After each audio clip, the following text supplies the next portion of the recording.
Assalamualaikum warahmatullahi wabarakatuh. Perkenalkan, nama saya Siti Ali Arifka dari kelas 11-3, dan pada kesempatan kali ini saya akan menjelaskan materi mengenai kebangkitan bangsa Timur yang mencakup materi komunitas Jawi dan Mahatma Gandhi.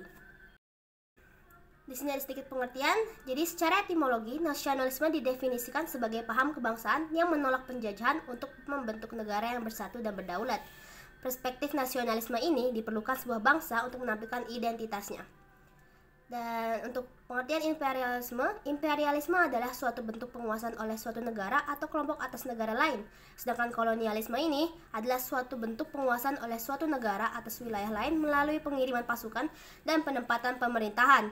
Kedua hal tersebut membawa dampak negatif bagi bangsa Asia, seperti pengambil alihan sumber daya alam, eksploitasi tenaga kerja, dan juga diskriminasi terhadap masyarakat setempat. Selanjutnya kita masuk ke latar belakang. Kebangkitan nasional sudah menjadi fenomena yang sudah banyak terjadi di seluruh dunia. Terdapat beberapa faktor yang melatar belakangi munculnya kesadaran nasionalisme berbangsa yang kemudian menimbulkan semangat untuk mencapai harapan barunya, seperti kemerdekaan lepas dari belenggu penjajahan, persamaan dan kemandirian untuk menentukan kehidupan melalui negara nasionalnya. Dan berdasarkan konteks sejarah di Asia ini, kebangkitan nasional dan nasionalisme bangsa Timur lahir karena adanya reaksi dari kolonialisme dan imperialisme pada abad ke-20. Pada abad ke-20, bangsa Asia mulai membangkitkan semangat untuk membebaskan diri dari cengkraman imperialisme dan kolonialisme. Kebangkitan ini dipicu oleh faktor-faktor seperti perkembangan ekonomi, politik, teknologi yang membuat bangsa Asia sadar akan pentingnya memperjuangkan hak-hak mereka sebagai bangsa yang merdeka. Kebangkitan ini dimulai dengan kemerdekaan India dari Inggris pada tahun 1947 yang memberikan semangat bagi bangsa-bangsa Asia lainnya untuk memperjuangkan kemerdekaannya. Kebangkitan ini juga dipicu oleh perkembangan ekonomi dan politik di Asia, seperti pertumbuhan perekonomian Jepang dan Tiongkok. Salah satu contoh besar dari kebangkitan bangsa Asia melawan imperialisme dan kolonialisme adalah pergerakan nasionalis di Tiongkok pada tahun 1911. Selanjutnya di sini ada konsekuensi. Jadi konsekuensi dari pergeseran definisi nasionalisme membawa konsekuensi bahwa warga negara tidak lagi bergantung pada identitas nasional yang abstrak, namun lebih kepada identitas yang lebih konkret seperti pemerintahan yang bersih, negara modern, demokrasi, dan perlindungan hak asasi manusia. Selanjutnya kita masuk ke materi komunitas Jawi. Komunitas Jawi di Mekah pada abad ke-19 merupakan sebuah kelompok masyarakat yang terdiri atas para pelajar dan ulama yang berasal dari wilayah Nusantara yang menggunakan aksara Jawi sebagai tulisan.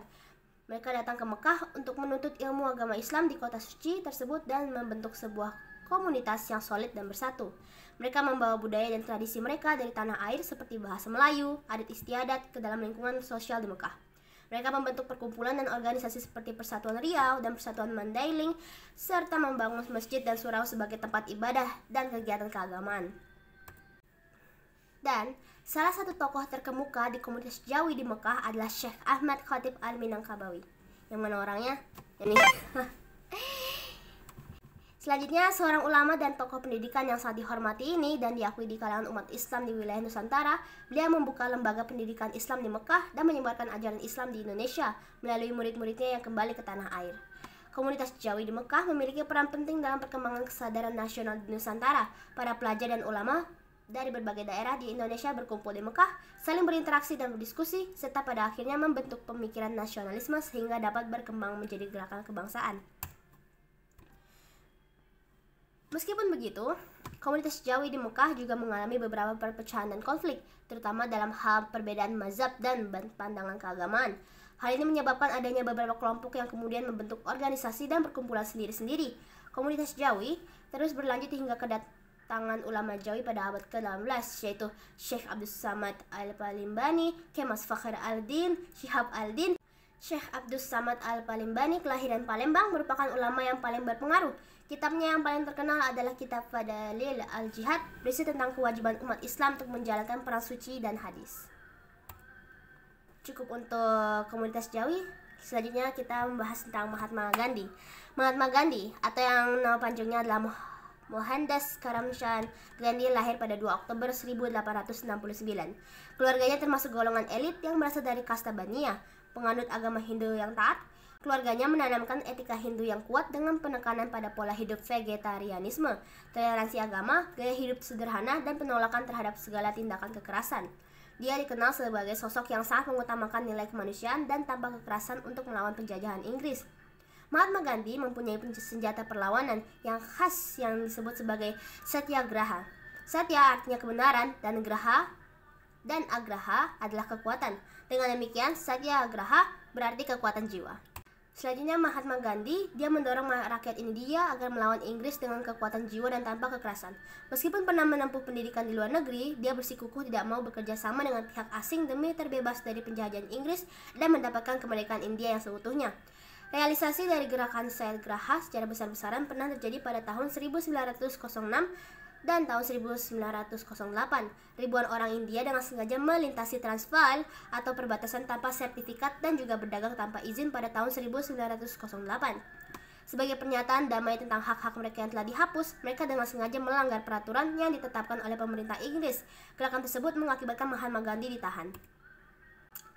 Lalu selanjutnya, selain menjalankan ajaran Satyagraha, ia mengajak melaksanakan Swadesi, yaitu rakyat memakai produk asli dalam negeri dan memanfaatkan kekayaan alam sendiri agar tidak bergantung pada Inggris.